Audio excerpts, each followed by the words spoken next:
అని అడిగాడు. స్నేహితుడా, నీ పెండ్లి వస్త్రం ఏది అని అడిగాడు. అలా అడిగినప్పుడు అతను ఏమీ మాట్లాడకుండా మౌనిగా ఉన్నాడంట. కాబట్టి ఇతని కాళ్ళు చేతులు కట్టి ఎక్కడ వేయమన్నాడు? ఆ చీకటిలో పడేయండి అని చెప్పి, పిలువబడిన వారు అనేకులు కానీ ఏమండి వచ్చిన వారు చాలా కొంతమంది అని అక్కడ ఒక ఉపమానాన్ని చెప్తారు.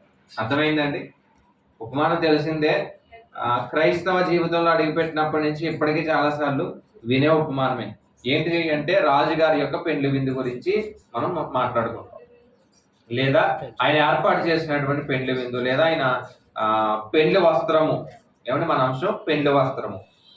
కాబట్టి మరొకసారి ఈ మత్తయి సువార్త 22వ అధ్యాయము మొదటి నుండి 14 వచనాల్లో ఉన్నటువంటి సందర్భం నేను వివరించాను, మరలా చదువుతాం. ముందుగా నేను వివరించాను, మరలా చదువుతాం. యేసు వారికి ఉత్తరం ఇచ్చుచు తిరిగి ఉపమాన రీతిగా ఇట్లా, పరలోక రాజ్యం ఎలా ఉందంట? తన కుమారుని పెండ్లి విందు చేసి ఒక రాజుని పోలి ఉన్నది. ఆ పెండ్లి విందుకు పిలువబడిన వారిని రప్పించుటకు అతడు తన దాసులను పంపినప్పుడు వారు రానొల్లకపోయేది. ఏమండి వెంటనే ఏమైందంట? మళ్ళీ చదువుతాం. కాగా అతడు ఇదిగో నా విందు సిద్ధపరిచి ఉన్నాను, ఎద్దులను కొవ్విన పశువులను వధింపబడినవి అంతయు సిద్ధముగా ఉన్నది, పెండ్లి విందుకు రండని పిలువబడిన వారితో చెప్పుడని వేరే దాసులను పంపెను గాని వారు లక్ష్యము చేయక ఒకడు తన పొలమునకు మరి ఒకడు తన వర్తకమునకు వెళ్ళిరి. తక్కిన వారు అతని దాసులను పట్టుకుని అవమానపరిచి చంపిరి. ఏమండి ఇంకా సందర్భం అంతా ఉంది, జాగ్రత్తగా ఆలోచించేద్దాం. ఇక్కడ రాజుగారు ఉన్నారు. ఎందుకు రాజుగారు ఎవరు? ఏమండి మీరు చెప్పాలి. మీరు ప్రశ్నలు నేను అడుగుతా ఉంటాను, మీరు ఏం చేయాలి? సమాధానాలు చెప్తే ఒక్కొక్కటి మనం ముందుకెళ్దాం. రాజుగారు ఉన్నారు, రాజుగారు ఎవరు అని అడిగారు. యేసుక్రీస్తు ప్రభువారు. ఏమంటే రాజుగారు యేసుక్రీస్తు ప్రభువారు అయితే మరి రాజుగారికి కుమారుడు ఉన్నాడంట. ఆ కుమారుడి పెళ్లికే కదా ఎవరిని పిలిచారు? పిలువబడిన వారు అన్నారు, లేదా కొంతమందిని పిలిచారు. మరి ఆయన యేసుక్రీస్తు ప్రభువారు అయితే ఆయన కుమారుడు ఎవరు? కాబట్టి రాజు ఎవరు అంటే తండ్రి అయినటువంటి దేవుడు. రాజు ఎవరు? తండ్రి అయినటువంటి దేవుడు. ఆయన కుమారుడు ఎవరు అంటే యేసుక్రీస్తు ప్రభువారు. మరొకసారి, రాజు ఎవరు అంటే తండ్రి అయినటువంటి దేవుడు. ఆయన కుమారుడు ఎవరు? యేసుక్రీస్తు ప్రభువారు. ఇప్పుడు యేసుక్రీస్తు ప్రభువారికి పెళ్లి జరుగుతుంది అని రాయబడ్డది, అంతే కదా? రాజుగారు ఉన్నారంట. ఆ రాజుగారికి ఒక కుమారుడు ఉంటే ఆ రాజుగారి యొక్క కుమారుడికి ఏం జరుగుతుంది? పెళ్లి జరుగుతుంది. కాబట్టి యేసుక్రీస్తు ప్రభువారికి ఏం జరుగుతుంది? పెళ్లి జరుగుతుంది. ఇందుకు పెళ్లి అంటే ఏంటి చూద్దాం కొన్ని మాటలు. యెషయా గ్రంథం 53వ అధ్యాయం. యెషయా గ్రంథము 53వ అధ్యాయం. ఇది మన యొక్క జీవితానికి చాలా అవసరమైనటువంటి పాఠం, కాబట్టి జాగ్రత్తగా పరిశీలన చేద్దాం. యెషయా గ్రంథము 53వ అధ్యాయము. ఈ 53వ అధ్యాయం అంతా కూడా దేని గురించి రాయబడ్డది అంటే యేసుక్రీస్తు ప్రభువారు శిలువ బలియాగం గురించి రాయబడ్డది. అంటే యేసుక్రీస్తు ప్రభువారు అనే ఒక ఆయన వస్తాడు, ఆయన మన పాపాలన్నీ కూడా తన భుజాన వేసుకుంటాడు. మన భుజాన వేసుకుని మన పాపాలన్నీ కడిగి ఆయన సిలువెక్కుతాడు అనేది ఎక్కడ ఉందంటే ఈ యెషయా గ్రంథము 53వ అధ్యాయంలో ఉంది. కాబట్టి డైరెక్ట్ గా 12వ వచనాన్ని చూద్దామా. యెషయా గ్రంథము 53వ అధ్యాయం 12వ వచనం. కావున గొప్పవారితో నేనతనికి పాలు పంచిపెట్టెదను, గనులతో కలిసి అతడు కొల్లసొమ్ము ఏలయనగా మరణము నందునట్లు అతడు తన ప్రాణమును దారపోసెను. అతిక్రమము చేయువారిలో ఎంచబడిన వాడాయను. అనేకుల పాపములు భరించుచు, ఏమండి అనేకుల పాపాలని ఏం చేస్తున్నాడంట? భరిస్తున్నాడంట. అతిక్రమములన్నీ కూడా, మనం చేసిన అతిక్రమాలన్నీ కూడా ఆయన తన భుజం మీద వేసుకున్నాడు. తెలుసు కదా, అతిక్రమములు అంటే పాపాలు. మనం చేసినటువంటి పాపాలన్నీ కూడా ఎవరు మోసారు అంటే యేసుక్రీస్తు ప్రభు వారు మోసారు. ఎక్కడ? సిలువ దగ్గర మోసారు. కాబట్టి దీన్ని మనం ఎలా అర్థం చేసుకోవాలి అంటే, రాజుగారు తండ్రి అయినటువంటి దేవుడైతే, ఆయన కుమారుడు యేసుక్రీస్తు ప్రభు వారు అయితే, ఆయనకి జరుగుతున్నటువంటి పెళ్లి ఏమంటే సిలువ బలియాగము. ఆయన జరుగుతున్న పెళ్లి ఏంటి? సిలువ బలియాగము. కాబట్టి చెప్పి ప్రతిదీ కూడా వీలైతే మీరు ఏం చేయాలి? రాసుకోండి. రాజుగారు ఎవరు? ఎవరు? మీరు పక్కన రాసుకున్నారు అనుకోండి, భవిష్యత్తులో ఎప్పుడన్నా ఆ పేపర్ తీయగానే మీకు ఏంటి జాగ్రత్తగా అర్థమైపోతుంది. ఏమన్నా నేను అలాగే రాసుకుంటాను, నేను చాలా చాలా నోట్స్ రాస్తాను. అందుకని మనకు అర్థం కావాలంటే ప్రతిదీ ఏం చేయాలి? పక్కన రాసేసుకుంటా ఉంటారు. కుమారుడు ఎవరు? యేసుక్రీస్తు ప్రభువారు. పెళ్ళేంటి? శిలువ బలియాగమే పెళ్లి. పెళ్ళేంటి? శిలువ బలియాగమే పెళ్లి. ఇప్పుడు ఆ పెళ్లిలో విందు ఏర్పాటు చేశారంట. ఆ పెళ్లిలో ఏం చేశారు? విందు ఏర్పాటు చేశారు. ఎందుకు విందు ఏంటి అంటే, ఆయన అనుగ్రహించే రక్షణే విందు. ఆయన అనుగ్రహించేటటువంటి రక్షణ, అంతే కదండి. ఆయన మరణించిన తర్వాతే కదా మనకి ఏమొస్తుంది? ఆయన మరణించలేదనుకోండి, మనకు రక్షణ వస్తుందా? రాదు. కాబట్టి ఆయన మరణించాడు కాబట్టే మనకి ఏమొచ్చింది? రక్షణ అనేది వచ్చింది. కాబట్టి విందు ఏంటయ్యా అంటే ఆయన అనుగ్రహించేటటువంటి రక్షణ. రోమిలకు రాసిన పత్రిక 3వ అధ్యాయము 20వ వచనం చూద్దాం. రోమిలకు రాసినటువంటి పత్రిక 3వ అధ్యాయము 20వ వచనాన్ని జాగ్రత్తగా మనం చూడగలిగితే, ఏలయనగా ధర్మశాస్త్ర సంబంధమైన క్రియల మూలముగా ఏ మనుషుడును ఆయన దృష్టికి నీతిమంతుడని తీర్చబడడు. ఏమంటే ధర్మశాస్త్ర మూలముగా ఏ మనుషుడు ఆయన దృష్టికి ఎలా లేడంట? నీతిమంతుడు కాదు. మరి నీతిమంతులు అవ్వాలంటే, ఇప్పుడు పరలోకం వెళ్ళాలి అంటే నీతి ఉండాలి, పరలోకం వెళ్ళాలంటే పరిశుద్ధులై ఉండాలి.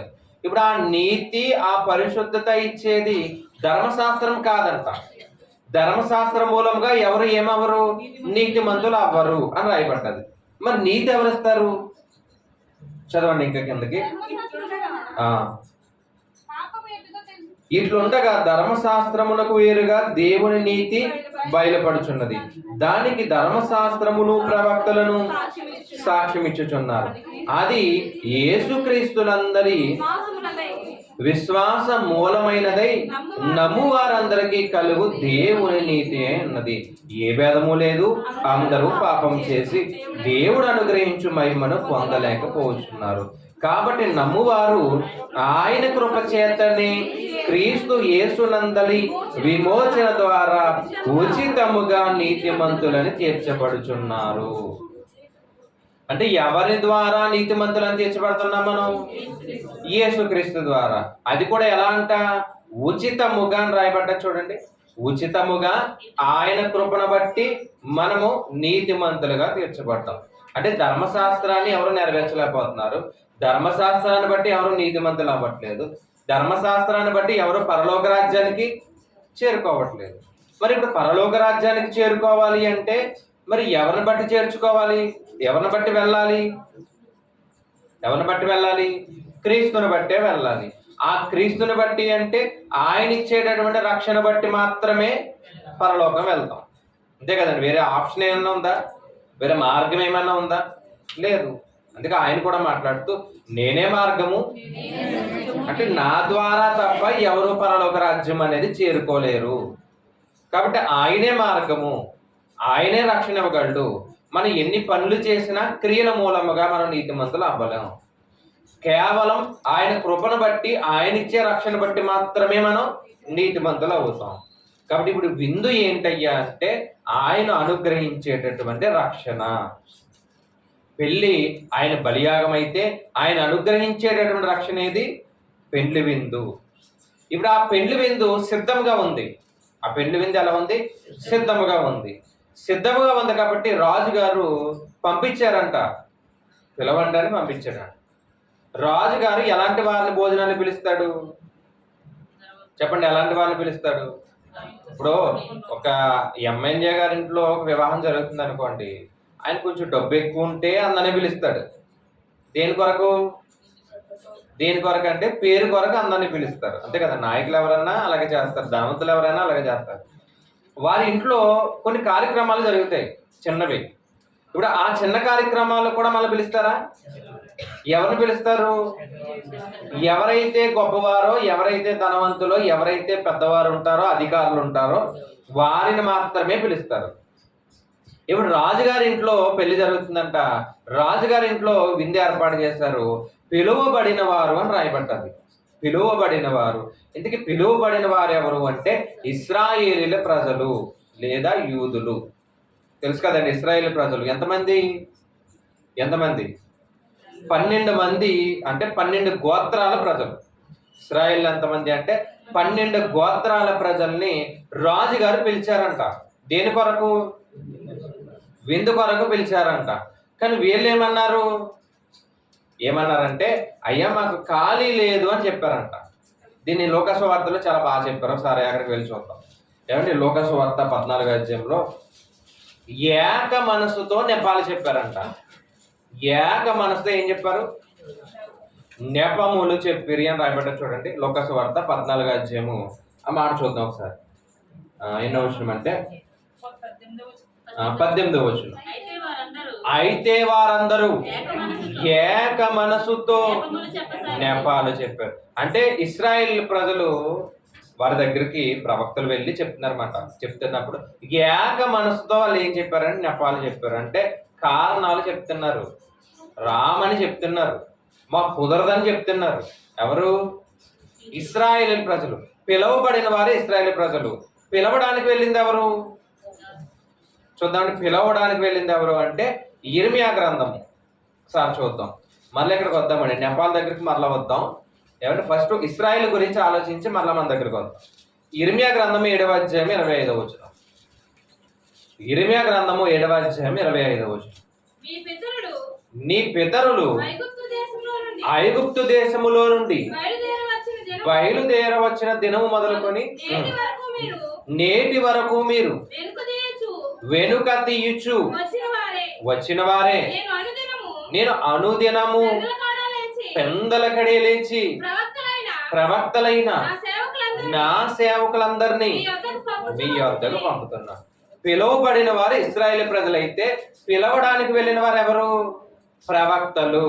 ఆయనంట పెందలకడే లేచి, ఏమండి ఆయనంట పెందలకడే లేచి నేను నా సేవకులు లేపి, ఈయన పెందలకడే లేచి ఆయన సేవకులైనటువంటి ప్రవక్తలను లేపి, ఇదిగో ప్రజల దగ్గరికి వెళ్ళండి అయ్యా, వారు పాడైపోతున్నారు, వారు నాశనం అయిపోతున్నారు. తీసారండి అందరూ. ఇర్మియా గ్రంథం 7వ అధ్యాయము 25వ వచనం చదివాం. ప్రజలందరూ పాడైపోతున్నారు, నాశనం అయిపోతున్నారు. మీరు వెళ్ళి దేవుని మాటలు చెప్పి వారికి భయాన్ని పుట్టించండి, భక్తి పుట్టించండి అని మొత్తానికి పిలువబడిన వారి దగ్గరికి, ఏమంటే పంపబడిన వారు అంటే ఇశ్రాయేలు ప్రజల దగ్గరికి ప్రవక్తలను దేవుడు ఏం చేశాడు? పంపించాడు. పంపిస్తే వారు మాకు ఖాళీ లేదు ప్రభువా, మాకు కుదరదు ప్రభువా, మేము మారం ప్రభువా అని చెప్పారు. బాగానే ఉంది. కొంతమంది అంట ఏం చేశారంట వారిని, కొంతమంది వారిని చంపిరి అని రాయబడ్డది. చంపారండి, చంపారు. మత్తయి సువార్తలో మనకు కనిపిస్తుంది 25వ అధ్యాయము. మత్తయి సువార్త 25వ అధ్యాయము 23వ అధ్యాయము 37వ వచనం. యెరూషలేమా యెరూషలేమా అనే మాట కనిపిస్తుంది చూడండి. 23వ అధ్యాయము 37వ వచనం. మత్తయి సువార్త 23వ అధ్యాయము 37వ వచనం. యెరూషలేమా యెరూషలేమా ప్రవక్తలను చంపుచు నీ యొద్దకు పంపబడిన వారిని రాళ్లతో కొట్టుచు ఉండుదానా, కోడి తన పిల్లలను రెక్కల క్రింద, ఏమండి దేవుడంట ఎలా పోల్చుకుంటాడంటే కోడి తన పిల్లలను రెక్కల కింద ఎలా అయితే చేర్చుకుంటాదో మిమ్మల్ని అలాగే చేర్చుకున్నాను. కానీ మీరు ఏం చేశారంటే ప్రవక్తలను రాళ్లతో కొట్టి మీరు ఏం చేశారు? చంపేశారు. ప్రవక్తలని రాళ్లతో కొట్టి చంపారు. ఎందుకు? వీళ్ళు దేనికి వెళ్ళారు? విందుకు రండి అని పిలవడానికి వెళ్ళారంట, రక్షణ పొందండి అని చెప్పడానికి వెళ్ళారంట. కానీ మేము రాము అని చెప్పారు, నెపాలు చెప్పారు. మేము ఇక్కడికి రామని చెప్పడమే కాదు, కొంతమంది పంపబడినటువంటి వారిని రాళ్లతో కొట్టి చంపారు. మనకు కనిపిస్తుంది కదా, ఇర్మియా గారిని బొండలో వేశారని రాయబడ్డది. అంటే ఒక పెద్ద లోతుగా ఉన్నటువంటి గొయ్యలో పడేశారంట. యెషయా గారు అందరూ చదువుతాం కదా, ఆ యెషయా గారిని చెట్టుకి కట్టి రంపాలతో కోసి చంపేశారు. ఆయన చేతులకి చేతులు, కాళ్ళకి కాళ్ళు, దేనికి అది అవయవాలని రంపాలతో కోసి చంపేశారు. ఏమండి, ఒక్కొక్కరు గురించి ఆలోచిస్తుంటే ప్రతి ఒక్కరు కూడా ఏమయ్యారు? దేవుడి కొరకు చంపబడ్డారు. దేవుడి కొరకు ఏమండి వారు చంపబడ్డారు, రాళ్లతో కొట్టబడ్డారు, శిక్ష వేయబడ్డారు, ఎన్నో శ్రమలు పడ్డారు. ఇంటికి దేన్ని ప్రకటించడానికి వెళ్ళారు? రక్షణ అనే భాగ్యాన్ని పొందుకోండి అని ప్రకటించడానికి వెళ్ళారు. క్రీస్తు రాబోతున్నాడు అని బాప్తిస్మ ఇచ్చి యోహాను గారు అరణ్యంలో ఏం పెట్టారంట? కేకలు పెట్టారు. కేకలు పెట్టిన ఆయన తల ఏం చేశారు? తీసేశారు. ఇలా చాలా మంది ప్రవక్తలను చంపుతుంటే రాజుగారికి కోపం వచ్చింది. రాకపోవడం పక్కన పెడితే పంపబడిన వారిని ఏం చేశారంట? చంపేశారు. రాజుగారి కోపం వచ్చి వెంటనే శిక్ష వేశాడు అన్నమాట. వెంటనే శిక్ష వేశాడు. ఆ కాలంలో, ఈ ఉపమానం చెప్పే ఆ కాలంలో రోమా ప్రభుత్వం అనేది ఉండేది, తెలుసు కదండి. రోమీలే కదా యేసుక్రీస్తు వారిని సిలువేశారు. ఆ రోమా ప్రభుత్వంలో ఒక జనరల్ ఉండేవాడంట, టైటస్ అని ఒక ఆయన ఉండేవాడు. ఆయన ఈ యెరూషలేములో ఉన్నటువంటి యూదుల్లో సుమారుగా 1,00,000కు పైన ఉన్నటువంటి జనాలని చంపేశాడంట. మొత్తం యెరూషలేం అంతా తగలబెట్టేసి మొత్తం వాళ్ళందరినీ కూడా చంపేశాడంట. కారణం ఏంటంటే దేవుడు వేసినటువంటి శిక్ష ఏమంటే వాళ్ళు అమలు చేశారు. దేవుడు శిక్ష విధిస్తాను అని చెప్పాడు. ఆ శిక్ష ఖచ్చితంగా ఏమయ్యారు? లోనయ్యారు. ఇప్పుడు ఇశ్రాయేలు ప్రజలు రాలేదు, పంపబడిన వారు చనిపోయారు. ఇప్పుడు విందు ఎలా ఉంది? విందు ఎలా ఉందండి? సిద్ధపడే ఉంది, ఖాళీగానే ఉంది, ఇంకెవరు భోజనం చేయలేదు. ఇప్పుడు ఆ విందుకి ఎవరు ఉంటే వారిని పిలవండి అని వేరొక దాసుని పంపించాడంట ఆయన. మత్తయి సువార్త 22వ అధ్యాయము, మత్తయి గారు రాసినటువంటి సువార్త 22వ అధ్యాయము 8వ వచనం చూద్దాం. అప్పుడు అతడు పెండ్లి విందుకు సిద్ధముగా ఉన్నది, కానీ పిలువబడిన వారు పాత్రులు కాదు. అంటే పిలువబడిన వారు ఇశ్రాయేలు ప్రజలు వచ్చారా? రాలేదు. కాబట్టి వీళ్ళు పాత్రులు కాదు. కనుక రాజమార్గములకు పోయి మీకు కనబడి వారందరినీ ఆ పెండ్లి విందుకు పిలువడని తన దాసులతో చెప్పాను. ఆల్రెడీ కొంతమంది దాసులు చనిపోయారు, కొంతమంది దాసులు ఏమయ్యారు? చనిపోయారు. ఇప్పుడు కనబడిన వారందరినీ పిలవండి అని మరలా వేరొక దాసులు పంపించాడంట. ఈ వేరొక దాసులు ఎవరు అని మనం ఆలోచన చేస్తే, ఈ వేరొక కాదు, అపోస్తలులు. రాజమార్గం దగ్గరికి వెళ్ళండి, మీకు కనిపించే ప్రతి ఒక్కరిని పిలవండి అని పంపించాడు రాజు. ఏమండి, వేరొక దాసులు అంటే అపోస్తలులైనటువంటి శిష్యులు. మనం చదువుతాం కదా, మార్కు సువార్త, మత్తయి సువార్త చదివినప్పుడు చివరికి వెళ్ళినప్పుడు ఒక మాట కనిపిస్తుంది. సర్వలోకానికి వెళ్ళి సర్వ సృష్టికి సువార్త ప్రకటించండి, నమ్మి బాప్తిసం పొందినవాడు రక్షించబడతాడు, నమ్మని వానికి. అప్పటి వరకు యూదులకు మాత్రమే రక్షణ. యేసుక్రీస్తు ప్రభువు వారు కూడా ఈ మాట చెప్పారు. నేను ముందు యూదులకు ప్రకటించడానికి వచ్చాను, అసలు రక్షణ ఎక్కడి నుంచి రావాలి? యూదుల దగ్గర నుంచే రావాలి అని కోరాడు ఆయన. కానీ యూదులు నమ్మారా? నమ్మలేదండి. యోహాను సువార్త 1వ అధ్యాయం 11వ వచనం చూడండి, ఒక మాట కనిపిస్తుంది మనకి. యోహాను గారు రాసినటువంటి సువార్త 1వ అధ్యాయము 11వ వచనంలో, ఆయన తన స్వకీయుల యొద్దకు వచ్చాడంట. ఆయన స్వకీయులు ఆయన అంగీకరించలేదు. ఏమండి, ఆయన స్వకీయులు ఎవరు అంటే ఇశ్రాయేలీయులు. ఆయన ఎవరు? ఒక యూదుడు. యూదుడు అనగానే మిగిలినటువంటి 11 గోత్రాల వారు ఎవరు? ఆయన స్వకీయులు, ఆయన బంధువులు, స్నేహితులు. ఆయన దగ్గరికే వచ్చాడు. కానీ నమ్మారా వాళ్ళు? నమ్మలేదు. ఏం చేశారు? నమ్మకుండా వచ్చిన ఆయన్ని కూడా చంపేశారు. ఎవరండి యేసుక్రీస్తు వారిని సిలువేసిందంటే యూదులే కదండి. సొంత వారే యేసుక్రీస్తు వారిని ఏం చేశారు? చంపేశారు. అందుకే యేసుక్రీస్తు వారు వెళ్ళిపోయేటప్పుడు మాట్లాడిన మాట ఏంటంటే, ఇదిగో సర్వలోకానికి వెళ్ళండి, సర్వ సృష్టికి సువార్త ప్రకటించండి. అంటే ఎప్పటి వరకు యూదులకు మాత్రమే రక్షణ అని మీరు విన్నారు కాదు, ఇప్పుడు సర్వలోకానికి వెళ్ళిపోండి. రాజమార్గాల దగ్గరికి వెళ్ళిపోండి, సందుల దగ్గరికి వెళ్ళిపోండి, వీధుల దగ్గరికి వెళ్ళిపోండి. మంచివారు, చెడ్డవారు, అంగవైకల్యం గలవారు ఎవ్వరు కనిపిస్తే వారికి మీరు ఏం చేయాలి? సువార్త ప్రకటించండి అని వేరొక దాసులైనటువంటి 12 మంది శిష్యుల్ని ఆయన పంపించేశాడు. ఆయన ఏం చేశాడు?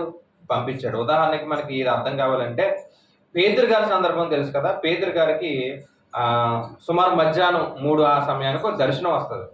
ఆ దర్శనంలో అపవిత్రమైనటువంటి పురుగులు, కీటకాలు చాలా కనిపిస్తాయి. అప్పుడు దేవుడు మాట్లాడుతూ అంటాడు, పేతురు నీవు వీటిని చంపుకొని తిను అన్నాడు. అప్పుడు పేతురు గారు మాట్లాడుతూ పేతురు గారు అంటారు, అయ్యా నేను ఒక యూదుని కదా, నేను అపవిత్రమైన దాన్ని నేను ఏం చేయను, నేను తినను కదా ప్రభువా, నువ్వేంటయ్యా ఇవి తినమంటున్నావు అంటే, లేదు పేతురు నువ్వు చంపుకొని తిను అన్నాడు. అప్పుడు ఆయనకు అర్థం కాలేదు దర్శనంలో. తర్వాత కొర్నేలి గారి ఇంటికి వెళ్తాడు ఆ దర్శనం అయిపోయిన తర్వాత. అప్పుడు ఆ కొర్నేలి గారి ఇంటికి వెళ్ళి సువార్త ప్రకటించిన తర్వాత ఆయన మాట్లాడిన మాట ఏంటంటే, దేవుడు అందరికీ ప్రభువు అంటాడు. తెలుసు కదండి, అపోస్తుల కార్యం 10వ అధ్యాయంలో కనిపిస్తుంది. ఆయన ఎవరంట అంటే, ఇప్పటి వరకు దేవుడు ఇశ్రాయేలుకే దేవుడు అనుకున్నాం, కానీ యావత్ ప్రపంచానికి కూడా ఇప్పుడు ఎవరైనా అందరికీ దేవుడే. కానీ పాత నిబంధన ప్రకారం దేవుడు ఇశ్రాయేలుకి మాత్రమే దేవుడు అనుకున్నాం. కానీ యేసుక్రీస్తు వారు చనిపోతూ నేర్పినటువంటి పాఠం ఏంటంటే, దేవుడు అందరికీ దేవుడు అని నేర్పించి వెళ్ళాడు. కాబట్టి ఇప్పుడు ఎక్కడెక్కడికి వెళ్ళాలి? ఎక్కడెక్కడికి వెళ్ళాలి? ఎక్కడ కనిపిస్తే అక్కడికి వెళ్ళిపోవాలి. ఎక్కడ కనిపిస్తే అక్కడికి వెళ్ళి ఏం చెప్పాలి? వాక్యాన్ని చెప్పాలి, సువార్త ప్రకటించాలి. అలా రాజమార్గాల దగ్గరికి వెళ్ళారంట. లూకాసు వార్తకు వద్దాం. 14వ అధ్యాయం. లూకాసు వార్త 14వ అధ్యాయం. ఏమండి అక్కడ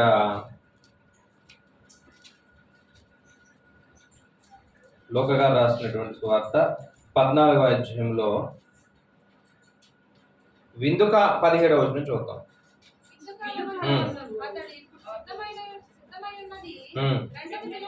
రండని పిలువబడిన వారు చెప్పుటకు తన దాసుని పంపెను. వారందరూ ఏక మనసుతో ఏం చెప్పారంట? నెపాలు చెప్పారు. ఏమండి ఇది అయిపోయిన తర్వాత 21 వెళ్దాం. అప్పుడు దాసుడు తిరిగి వచ్చి నా మాటలు తన యజమానునికి తెలియచేయగా ఆ ఇంటి యజమానుడు కోపపడ్డాడు. అంటే 12 మంది లేదా 12 మంది గోత్రాలుగా ఉన్నటువంటి ఇశ్రాయేల్ ప్రజలు దాసులు ఏం చేశారు? చంపేశారు. చంపిన తర్వాత రాజుగారికి ఏమొచ్చింది? కోపం వచ్చింది. కోపం వచ్చిన తర్వాత రాజుగారు మాట్లాడుతున్నారు ఏమనంటే, నీవు త్వరగా పట్టణపు వీధుల్లోనికి, సందుల్లోనికి వెళ్ళి పేదలను, అంగహీనులను, కుంటివారిని, గుడ్డివారిని ఇక్కడికి తోడుకుని రమ్మని ఆ దాసునితో చెప్పాను. ఇప్పుడు దాసులు వెళ్ళారంట. ఇప్పుడు ఈ దాసులు ఎవరు అంటే మనం మాట్లాడుకున్నాం 12 మంది శిష్యులు అని మాట్లాడుకున్నాం. ఏమండి క్రీస్తు ఏర్పాటు చేసినటువంటి అపోస్తులు అని మాట్లాడుకున్నాం. ఆ తర్వాత వచ్చినటువంటి అపోస్తులు కూడా దేవుడు ఏర్పాటు చేసినటువంటి సేవకులే. అయితే వీరు వెళ్ళంట ఎవరిని పిలవమంటున్నారు? ఇప్పుడు ఆల్రెడీ పాత్రులుగా ఉన్నవారు రాలేదు. ఎవరైతే రావాలో వాళ్ళు వచ్చారా? వారు రాలేదు. ఇప్పుడు రాజమార్గాల దగ్గరికి వెళ్ళండి. వెళ్ళి అంగహీనులు అన్నారు. చూడండి ఆ మాటలు చదువుదాం ఒకసారి మళ్ళా. పేదలను, అంగహీనులను, కుంటివారిని, గుడ్డివారిని ఇక్కడికి తోడుకున్నారు. మత్తయి సువార్తలో మనం మంచివారైనా పర్వాలేదు, చెడ్డవారైనా పర్వాలేదు, అందరినీ తీసుకురండి అన్నారు. లూకా సువార్తకు వచ్చేటప్పటికి ఇంకా దాన్ని కొంచెం డీటెయిల్గా రాస్తూ పేదలు, ఏమండి అంగహీనులు, గుడ్డివారు, కుంటివారు ఎవరుంటే వారు అందరినీ పిలిచేయండి. దేనికి?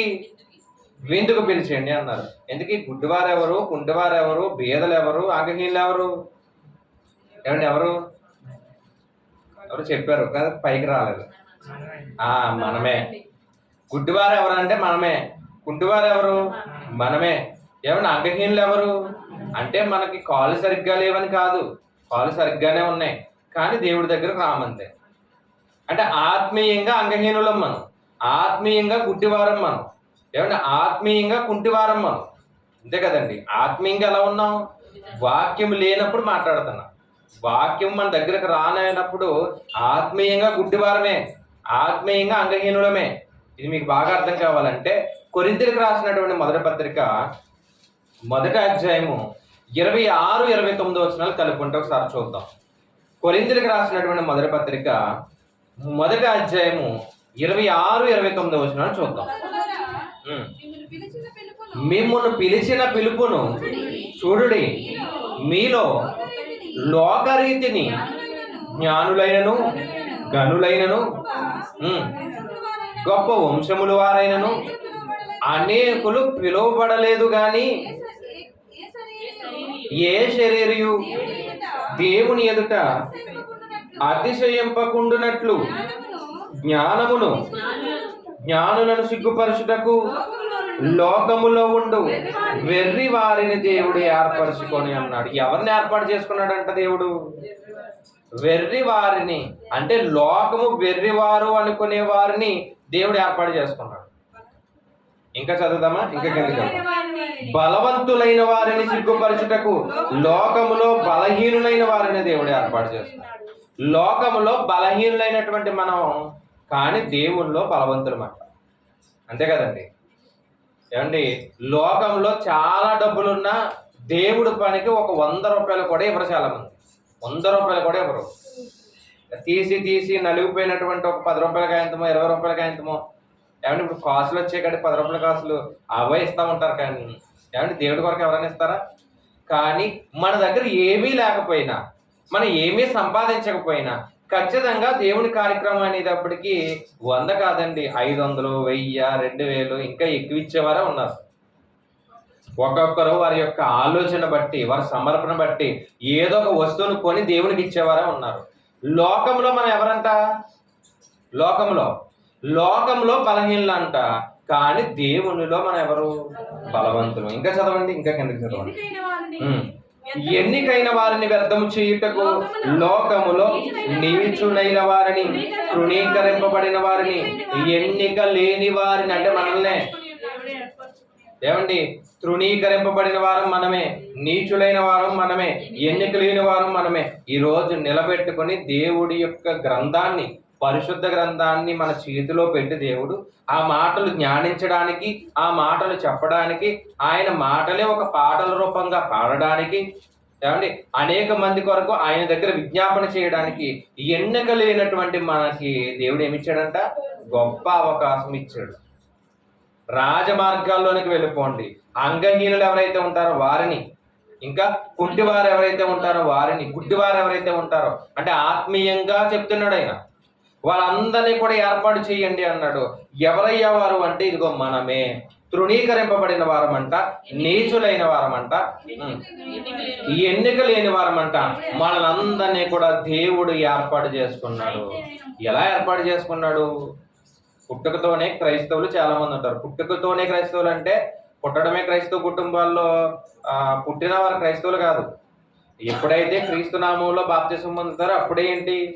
క్రైస్తవులు. కానీ జనరల్ గా మనం ఆలోచిస్తే మనం చాలా మంది ఏ కుటుంబం నుంచి వచ్చాం? ఏమంటే మనం పెద్దవాళ్ళు ఉన్నారు కదా, నిజంగా క్రైస్తవ కుటుంబం కాదు, అన్యుల కుటుంబాల్లో నుంచే వచ్చాం. మనం ఎలా వచ్చాం ఇక్కడికి? ఎవరో ఒక ఆయన వాక్యం చెప్తుంటే విన్నాం. ఎవరో ఒక ఆమె రోజు బలవంతం పెడుతుంటే దేవుని దగ్గరికి రా రా రా అంటుంటే మనం ఏం చేసాం? వచ్చి కూర్చున్నాం. వాళ్ళు దేవుడు ఏర్పాటు చేసుకున్నటువంటి దాసులు.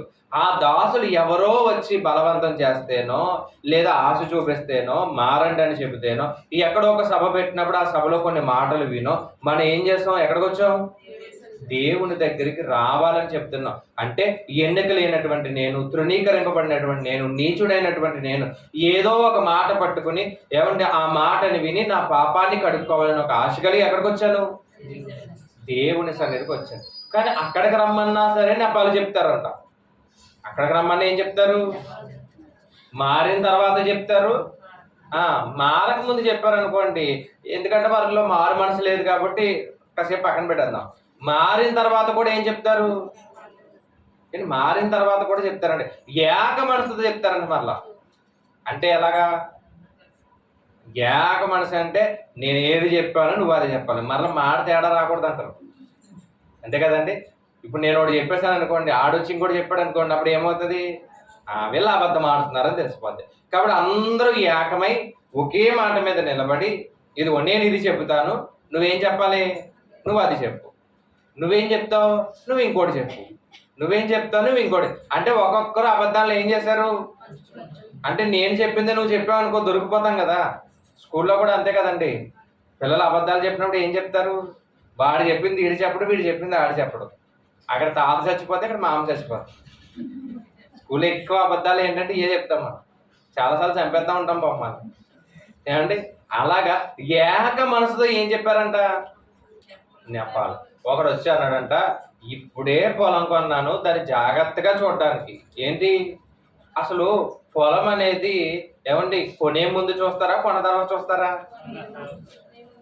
ఇప్పుడు పొలం కొంటున్నారండి మీరు, ఒక పొలాన్ని, ఒక ఆయన దగ్గర పొలం ఉంది, మీ దగ్గర డబ్బులు ఉన్నాయి, కొనడానికి వెళ్తున్నారు. సరే డబ్బులు ముందే వేసేస్తానులే, నాకు ఖాళీ ఉన్నప్పుడు వచ్చి చూసుకుంటాను అంటారా మీరు? వాడిని ఏమనాలి, వెర్రివాడు అంటాడు, అంతే కదా.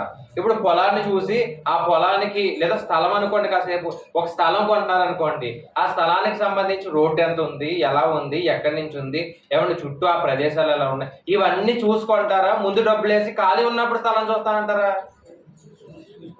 చూసే కదా కొంటారు.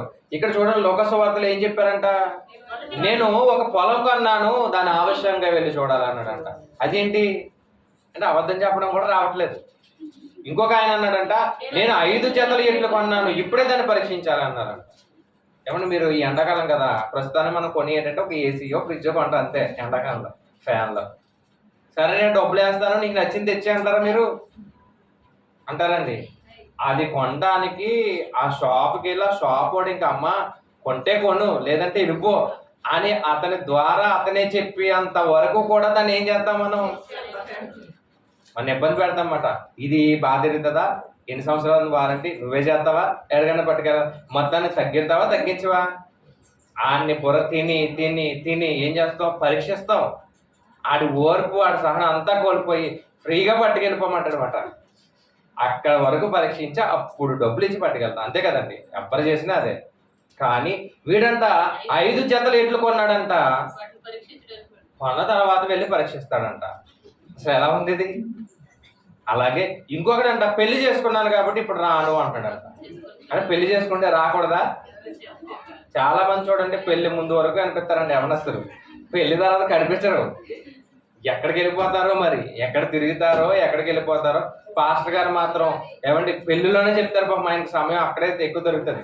అప్పుడు ఏమంటారంటే, పెళ్లి కొడుకుని పెళ్లి కూతురు మొదటి ఆదివారం ఎక్కడ రావాలి, మొదటి ఆదివారం అంటే మొదటి ఆదివారం అని కాదు, పెళ్ళి అయిన తర్వాత ఫస్ట్ ఆదివారం ఎక్కడ రావాలి, మందిరానికి రావాలి అంటారు.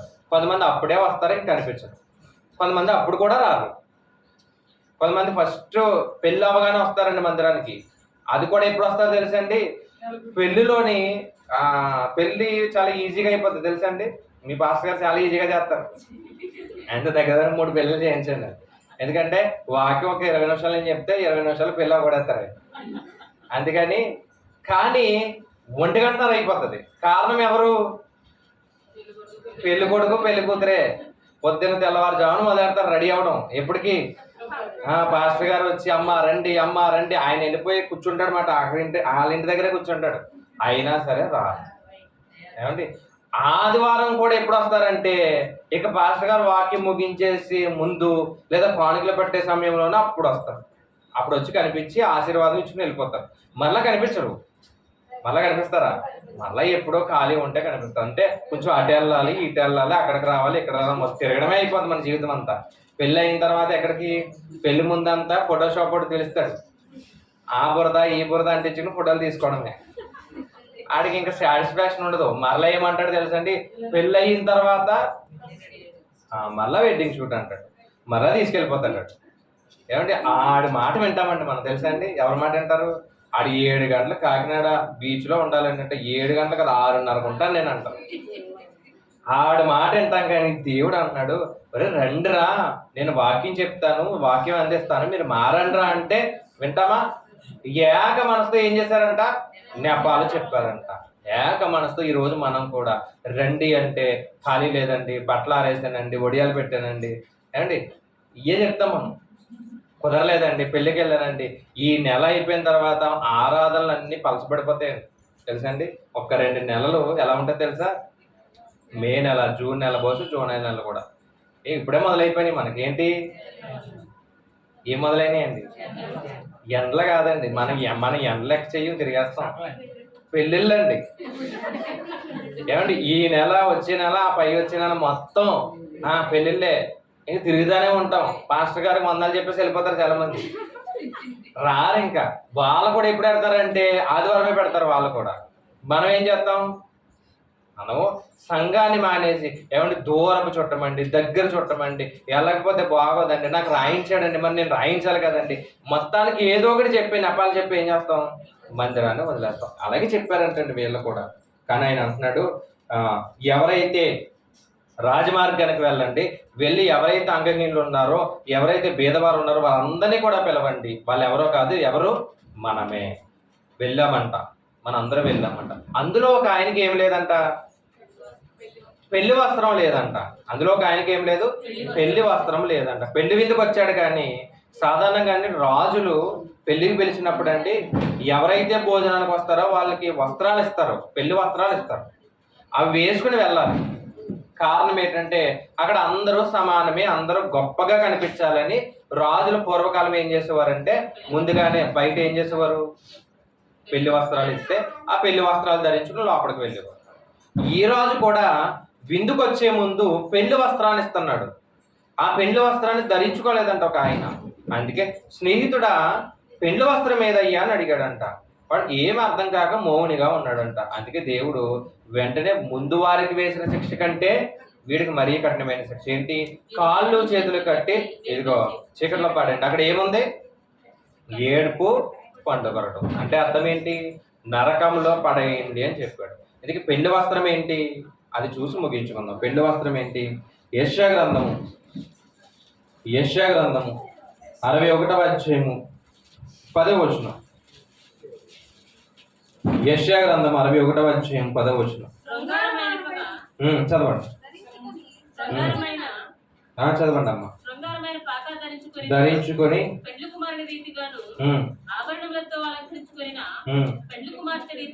పెండ్లి కుమార్తె రీతిగాను ఆయన రక్షణ వస్త్రములను. ఏ వస్త్రం అంట? రక్షణ అనే వస్త్రం. రక్షణ అనే విందు తీసుకోవాలి అంటే ముందు రక్షణ అనే వస్త్రాన్ని ఏం చేయాలి? ధరించుకోవాలి. నీతి న్యాయములు ఆ మాట కూడా ఉంటది అక్కడ. నీతి అనే వస్త్రం, న్యాయం అనే వస్త్రం గురించి మాట్లాడాడు. అంటే ఆయన మాట్లాడేది బాహ్య సంబంధమైన వస్త్రం కాదు. ఏ వస్త్రం? అందుకే కదా మన ప్రకటన గ్రంథాల్లో కూడా చదివితే ఏమనంటే, ఇదిగో మీరు గొర్రెపిల్ల యొక్క రక్తములో మీ వస్త్రాలను ఉతుక్కుని తెలుపు చేసుకోండి అన్నాడు. రక్తంలో వస్త్రాలు ఉతుక్కుంటే తెలుపు ఎలా అవుతుంది? రక్తంలో వస్త్రాలు ఉతికారనుకోండి ఏ కలర్ వస్తుంది? మరి తెలుపు చేసుకోండి అన్నాడేంటి అంటే, మీ వస్త్రాలు ఏంటి అంటే ఇది మురిగి పట్టినటువంటి మీ పాత జీవితం ఏదైతే ఉందో, మలినమైపోయినటువంటి మీ పాత జీవితం ఏదైతే ఉందో, ఆ మలినమైపోయినటువంటి జీవితాన్ని క్రీస్తు రక్తములో కడుక్కొని మీరు తెల్లని వస్త్రాలు అంటే నీతి న్యాయము అనే వస్త్రాలు ధరించుకుని వచ్చి ఏం చేయాలి? ఏమంటే రాజు పిలిచాడు, బాగానే ఉంది. పిలిచినప్పుడు ఎలా ఉంటే అలా వెళ్ళిపోతారా? ఇప్పుడు రాజు వచ్చి భోజనం రమ్మన్నాడు, పొలంలో పని చేసేవాడు అలాగే వెళ్ళిపోతే ఎలా ఉంటుంది? కొంచెం ఇంటికి వెళ్ళి చక్కగా స్నానం చేసి ఏం చేయాలి? ఇప్పుడు 7:30కి ఏంటి కూడిక ప్రారంభం.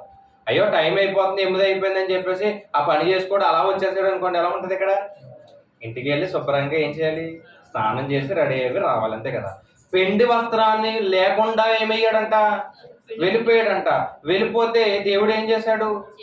ఇదిగో రాకడ వచ్చేసింది, పెండ్లి వస్త్రం లేదు. ఎక్కడ వేసామన్నాడు?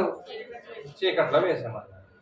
పెండ్లి వస్త్రం ఏంటి అంటే రక్షణ అనే వస్త్రము. ఈరోజు రక్షణ అనే వస్త్రము ఎంతమంది ధరించుకున్నారు? క్రీస్తు నామములో ఆయన ప్రభువు అని నోటితో ఒప్పుకొని ఆయన దేవుడు మృతుల్లో నుండి లేపాడని విశ్వసించాలి. అప్పుడే ఏమొస్తుందంట? రక్షణ. అలా మీరు అందరూ కూడా ఇక్కడ ఉన్న వారిలో అలా మీరు అందరూ కూడా క్రీస్తు నామంలో బాప్తిసం అనేది పొందారా లేదా? పొందారు కాబట్టి మీరు రక్షణ అనే వస్త్రాన్ని మీరు ఏం చేశారు? ధరించుకున్నారు. ఇంకా ధరించుకోలేని వారు ఎవరైతే ఉన్నారో వారికి దేవుడు పిలిపిస్తున్నాడు. ఇంకా విందుశాల ఎలా ఉంది? ఉంది, ఖాళీగానే ఉంది, రండి ఎంత మంది వచ్చినా పెడతాను అంటున్నాడు. అందుకే ఆ విందుశాలకు వెళ్ళాలి అంటే, ఆ విందు స్వీకరించాలి అంటే మీకు వస్త్రం ఉండాలి. ఏ వస్త్రం ఉండాలి? రక్షణ అనే వస్త్రం ఉండాలి. ఈ రక్షణ అనే వస్త్రం ఎవరిస్తారయ్యా అంటే దేవుడే స్వయంగా ఇస్తాను అంటున్నాడు. మీరు మీ పాపాన్ని కడుక్కొని, మీ మురికిని కడుక్కొని, మీ పాత జీవితాన్ని కడుక్కొని నీటిలో కడుక్కుంటే, పరిశుద్ధాత్మ దేవుడిని వరంగా పొందుకుంటే మీరు ఏం పొందుకుంటారు? రక్షణ అనే వస్త్రం. ఈ వస్త్రాన్ని చివరి వరకు కూడా మీరు ఏం చేయాలి? కాపాడుకోవాలి. మధ్యలో తీసేస్తానంటే కుదురుతుందా? ఈ పైన మనం వేసుకునే వస్త్రాలు కాదు ఇవి. రక్షణ అనే వస్త్రం, నీతి న్యాయం అనే వస్త్రాలు. ఇవి మధ్యలో తీసామనుకోండి, క్రీస్తు రాకడ వచ్చినప్పుడు పరలోకం వెళ్తామా? వెళ్ళలేము. ఎప్పటి వరకు ఉంచుకోవాలి? చివరి వరకు ఉంచుకోవాలి. నోవాహు గారు వాడెక్కారంట. వాడెక్కిన తర్వాత మధ్యలో ప్రభు చిన్న పని ఉంది, బయటికి వెళ్ళి వస్తాను అన్నాడు ఆయన. ఒకవేళ అనుంటే బయట ఏముంది అసలు? నోవాహు గారు వాడెక్కేశారు, వాడ వెళ్ళిపోతుంది. అయ్యా చిన్న పని ఉంది, బయట చూసుకుని వస్తాను అన్నాడు అనుకోండి. సరే నాయన నీ ఇష్టం అంటాడు దేవుడు. ఇంకేమంటాడు? నీ ఇష్టం నాయన అంటాడు. మేలైన మార్గము నీ ముందే ఉందంట, కీడైన మార్గము నీ ముందే ఉంది. నువ్వు ఏది నమ్ముతావు, ఏది ఎన్నుకుంటావు నీ ఇష్టం అన్నాడు. బయటికి వెళ్ళాడు అనుకోండి, ఒక ఉదాహరణ చెప్తా. బయటికి వెళ్ళాడు అనుకోండి, బయట ఏముంది? మొత్తం అంతా నీరుతో కదా నిండిపోయింది. మనం రక్షణ అనే వస్త్రాన్ని ధరించుకుని క్రీస్తులోనికి వచ్చాం. మనం లోకానికి వేరే ఎక్కడికి వచ్చాం? క్రీస్తులోనికి వచ్చాం. మరలా నేను బయటికి వెళ్తాను ప్రభు అంటే బయట ఏముంది? లోకము. లోకం అనగా లోకములో శరీరాశ, నేత్రాశ, జీవగుడం. వాటిని జయించే కదా ఎక్కడికి వచ్చాం? రక్షణలోకి వచ్చాం. మరలా వస్త్రాన్ని తీసేసి మరలా నేను బయటికి వెళ్తాను అని చాలా మంది వెళ్ళిపోతున్నారు పాపం. మునపటి స్థితి కంటే, ఇప్పటి స్థితి కంటే మునపటి స్థితి ఏమైపోయింది? భయంకరంగా అయిపోతుంది చాలా మంది. అప్పుడు కొంచెమే తాగేవారు, మారారు. ఇప్పుడు పేపాలు ఎత్తేస్తున్నారు. ఇప్పుడు దేవుణ్ణి నమ్ముకున్న తర్వాత కూడా అంటే దేవుణ్ణి నమ్ముకున్న తర్వాత కూడా అప్పుడు చిన్న చిన్న తప్పులే, ఇప్పుడు భయంకరమైనటువంటి తప్పులు. అందుకే ఈ వస్త్రాన్ని చివరి వరకు కాపాడుకుంటే అప్పుడు మనం ఆయన వచ్చేటటువంటి ఆరాకడలో పెండ్లి కుమార్తె కాబట్టి, ఆయన పెండ్లి కొడుకు కాబట్టి, ఈ పెండ్లి కుమార్తెను ఆయన ఏం చేస్తాడు? సంఘం అనే పెండ్లి కుమార్తెను ఆయన ఏం చేస్తాడు? తీసుకెళ్తాడు. కాబట్టి ప్రతి వారము దేవుని సన్నిధి ఏం చేయాలి? రావాలి. ప్రతి వారము దేవుని సన్నిధిలో ఉండాలి. నాకు కుదరదు ప్రభువా, నేను రాను ప్రభువా, నేను రాలేను ప్రభువా, నాకు ఎన్ని పనులు ఉంటాయి, నీకేం తెలుసు ప్రభువా అంటే ఆయన ఏం చేస్తాడంటే మొత్తం పని లేకుండా చేసేస్తాడు. అర్థమైందండి? అయ్యా నాకు ఎన్ని పనులు ఉంటాయి, నీకేం తెలుసు అంటే సరే బాబు మొత్తం పని లేకుండా నీకేం చేస్తాను? మొత్తం పని లేకుండా చేయడం అంటే, మొత్తమే పని లేకుండా చేయడం అంటే ఏంటి? మన భాషలో, మన లోకల్ లాంగ్వేజ్లో చెప్పాలంటే బకెట్ తన్నడం. అది అర్థమైందండి? నీవు పనికి మాలిన వాడవు కాబట్టి నీకు సమాధి సిద్ధపరుస్తున్నాను అన్నాడు నహూము గ్రంథంలో. నీవెవరు? పనికి మాలిన వాడవైతే నీకు సమాధి సిద్ధపరుస్తాను అన్నాడు. ఈరోజు చాలా మంది అవనస్తులు వెళ్ళిపోతున్నారండి ముందే.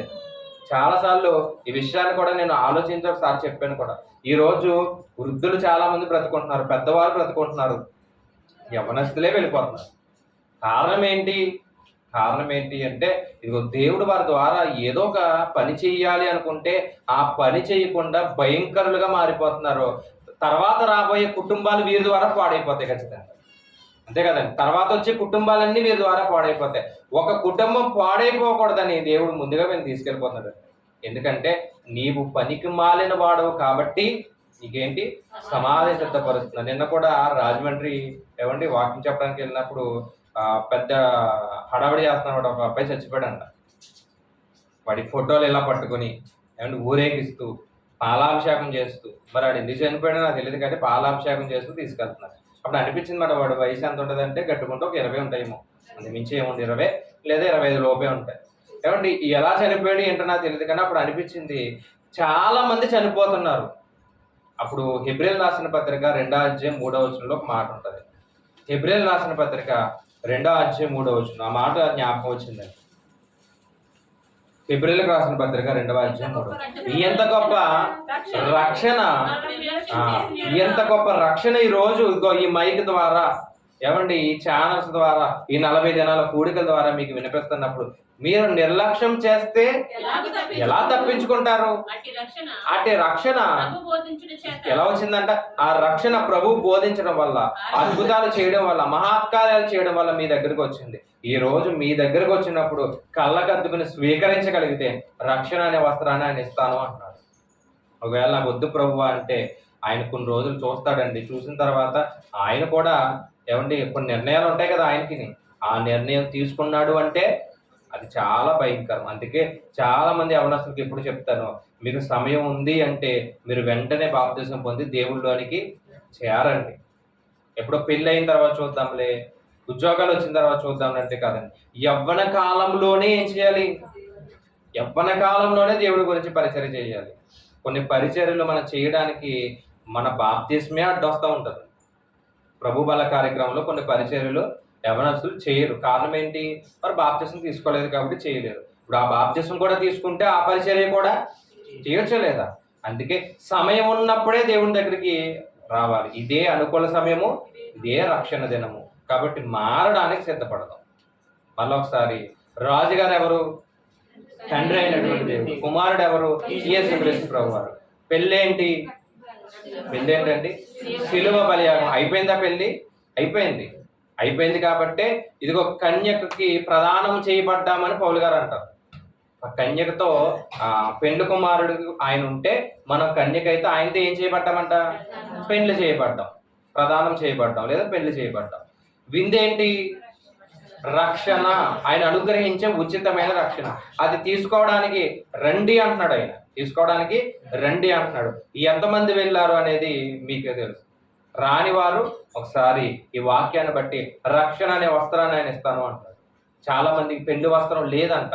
లేకుండా విందు చేయగలరా? విందులోనికి రాగలరా? రాలేరు. కాబట్టి పెళ్లి వస్త్రాన్ని మీరు ఏం చేయాలి? ధరించుకోండి అంటున్నారు. ముందుగా పిలువబడిన వారు ఎవరు? ఇశ్రాయేలు ప్రజలు. కానీ ఏం చేశారు? తృణీకరించారు. ఆ పిలుపుని చెప్పడానికి వెళ్ళిన వారు ఎవరు? ప్రవక్తలు. వాళ్ళు చంపేశారు. మరలా దేవుడు వేరొక దాసులు పంపించాడంట. ఎక్కడికి? శిష్యుల్ని పంపించాడు. ఎక్కడ పంపించాడు? రాజమార్గాల గుండా వెళ్ళి, అంటే సర్వ సృష్టికి వెళ్ళండి అన్నాడు. వెళ్ళారు, ప్రకటించారు. ఇదిగో అంగహీనులైనటువంటి మనల్ని, తృణీకరింపబడిన వారు, ఈ ఎన్నిక లేనటువంటి మనల్ని దేవుడు ఎన్నుకుడైన పరిచర్యకి వాడుకుంటున్నాడు. ఇంకా వాడబడ్డానికి దేవుడు అనేక మందిని ఏం చేస్తున్నాడు? పిలుస్తున్నాడు. కాబట్టి రావడానికి, మారడానికి మనం ఏం చేద్దాం? సిద్ధపడదాం. ప్రార్థన చేసుకుందాం. దయ కలిగినటువంటి మా కన్న తండ్రి, నీ ఘనమైన ఉన్నతమైన నామమున వందనములు. దేవా, మీ యొక్క ఉన్నతమైన కృపలో తండ్రి మమ్మల్ని కాచి కాపాడిన విధానాన్ని బట్టి తండ్రి వందనములు. నీ మాటలు వినడానికి తండ్రి రోజు అవకాశాన్ని ఇచ్చినందుకు వందనములు. అయ్యా, ఉపమానాలలో ఉన్నటువంటి పరమార్థాన్ని తండ్రి రోజు గ్రహించాలి. అయ్యా, నీ బిడ్డలకు అర్థమయ్యే రీతిగా తండ్రి చెప్పుటకు తండ్రి వాక్చాతుర్యం దేవ దయచేస్తాను. కేవలం విని విడిచిపెట్టేవారుగా కాకుండా వాక్యాన్ని విని తండ్రి వారి యొక్క హృదయాన్ని మార్చుకోవడం తండ్రి కృప చూపించండి. యవన కాలంలో ఉన్నటువంటి బిడ్డలు అయ్యా, రక్షణ లేనటువంటి వారు తండ్రి దేవా, ఈ మాటలు విని బాప్తిసం పొందడానికి తండ్రి కృప చూపించండి. అటు ఆలోచన తండ్రి నీ బిడ్డలు పుట్టించండి. అలాగే తండ్రి దేవా, మరి ఈ యొక్క సంఘాన్ని తండ్రి కాపరిగా ఉండి నడిపిస్తున్నటువంటి సేవకులని, వారి కుటుంబాన్ని, వారికి పరిచయం దీవించండి. అలాగే తండ్రి దేవా, ఈరోజు ఎవరైతే ఈ యొక్క కార్యక్రమంలో పాలిభాగస్తులు అయ్యారో వారందరినీ కూడా తండ్రి పేరు పేరున దీవించి ఆశీర్వదించండి. నీ కృపను బట్టి తండ్రి దేవా, ఎవరైతే బలహీనలుగా ఉన్నారో, అనారోగ్య పరిస్థితుల్లో ఉన్నారో దేవారందరినీ ముట్టి స్వస్థపరచండి, వారికి ఆరోగ్యాన్ని ఇవ్వండి. అలాగే పురుషుని జ్ఞాపకం చేసుకోండి, వారు చేస్తున్న పరిపాలన విషయాల్లో దేవా మీరు తోడుగా ఉండండి. స్త్రీలను జ్ఞాపకం చేసుకోండి దేవా, చక్కటి గృహ పరిపాలన చేయడం తండ్రి వారికి మంచి అవకాశం దేవా మీరు దయచేయండి. యవన కాలంలో ఉన్నటువంటి బిడ్డను జ్ఞాపకం చేసుకోండి దేవా. దవిదిగో తండ్రి త్రొట్టిల్లిపోకుండా, అపవాది మాయలో పడిపోకుండా తండ్రి వాక్యం ద్వారా వారి జీవితాన్ని సరి చేసుకోవడం తండ్రి సహాయపడండి. అయ్యా, పరీక్షలు రాస్తున్నటువంటి బిడ్డలు కూడా తండ్రి మీరు జ్ఞాపకం చేసుకోండి. వారికి మంచి జ్ఞానం దేవా మీరు దయచేయండి. దేవా, నీ కృపను బట్టి ఇకను అనేక విషయాలు తండ్రి సేవకుల ద్వారా ఈ యొక్క సంఘం నేర్చుకుని దేవా, మీ యొక్క మాటలు వారి యొక్క హృదయంలో భద్రం చేసుకుంటండి పరిశుద్ధంగా బ్రతకడానికి తండ్రి కృప చూపిస్తారని తండ్రి కోరుచు ఈ యొక్క ప్రార్థన క్రీస్తు నామమును బట్టి అడిగి వేడుకుంటున్నాం పరమ తండ్రి. ఆమేన్. తండ్రి అయిన దేవుని ప్రేమ, యేసుక్రీస్తు వారి యొక్క కృప, పరిశుద్ధాత్మ అన్యోన్య సహవాసము ఈ యొక్క సంఘానికి సదాకాలము తోడుగా ఉండి నడిపించును గాక. ఆమేన్.